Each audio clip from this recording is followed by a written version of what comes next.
The distress is not only palpable, it's very visible. I've been here since about 10 o'clock this morning, and I've spoken directly to a number of very distressed and grieving relatives who had turned up. One of the gentlemen I spoke to described himself as a cousin of the family. He'd come straight here, having had a phone call this morning to be told about the news. But frankly, he was in the dark, and many of them have been asking us as journalists whether we have information, because still at this point, you heard the police and fire brigade in that press conference there, still being very circumspect about what actually may have caused this fire, and that's understandable given that investigations have to take their course, and the police will not be drawn on any of the possible suggestions, whether it be fireworks or deliberate arson that journalists attempted to quiz them about, and that's, as I say, understandable given that the investigations have to take their course. But there are still lots of people standing around me, some of them relatives, some of them just concerned neighbours, who are desperate to know exactly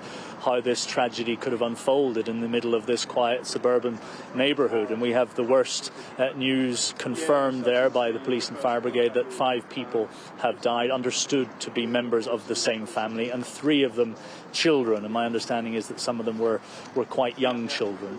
I spoke to a neighbour, the very next door neighbour actually, who said that they and their family of several people evacuated the property around 10:30 last night, simply grabbed whatever they could, the clothes on their back, quite literally. I spoke to the woman while she was wearing a dressing gown, which is all she'd been able to get out of her house. They'd run away from the house, all of them mercifully safe, and we'll find out exactly what's going to happen in the days ahead, no doubt.